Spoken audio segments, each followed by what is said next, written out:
होशियार मुर्गी और चालाक लोमड़ी। एक घने जंगल के किनारे एक छोटी सी झोपड़ी में एक लाल रंग की मुर्गी अपने 3 प्यारे बच्चों के साथ रहती थी। उसका नाम लाली था और उसके बच्चे थे चिक्कू, टिक्कू और मिक्कू। लाली बहुत मेहनती, समझदार और सतर्क थी। हर सुबह वह बच्चों को अपने साथ खेत में लेकर जाती, दाने चुगवाती, उन्हें जंगल के नियम सिखाती और समय पर घर वापस लाती। उसी जंगल में एक चालाक और भूखी लोमड़ी रहती थी जिसका नाम झपाटा था।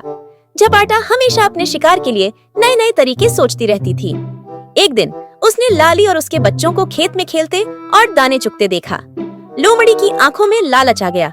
वह बोली, वाह, ये तो बढ़िया शिकार है। मोटी ताजा मुर्गी और 3 नन्हे बच्चे। अगर इन्हें पकड़ लिया तो कई दिन की दावत बन जाएगी। झपाटा ने एक चाल सोची।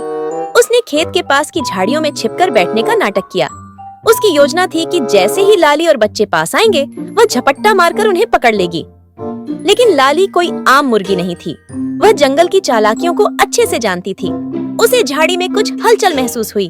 उसने बच्चों को धीरे से कहा, बच्चों, जल्दी से झाड़ी के पास जाओ, शायद वहाँ कुछ ताजे फल गिरे हैं। जैसे ही बच्चे झाड़ी की ओर दौड़े, झपाटा घबरा गया कि कहीं बच्चे उसे देख न लें। वह डर के मारे झाड़ी से बाहर कूदा और भागने लगा। लाली ने जोर से चिल्लाकर खेत में काम कर रहे किसान को आवाज दी, बचाओ, लोमड़ी आई है। किसान दौड़ते हुए आया, डंडा उठाया और लोमड़ी को भगा दिया। लोमड़ी को अपनी हार सहन नहीं हुई।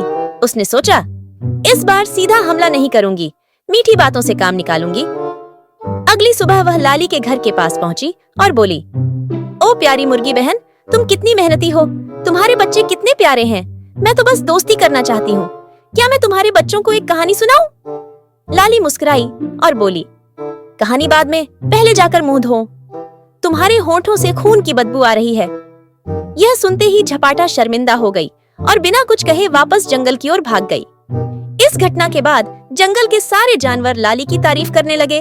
वे कहते, लाली न केवल एक अच्छी माँ है, बल्कि बहुत समझदार भी है।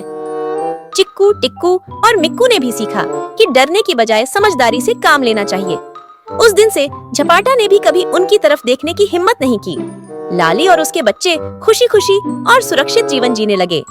कहानी से यही सीखने को मिलता है कि बुद्धि और सतर्कता से सबसे बड़ा खतरा भी टाला जा सकता है।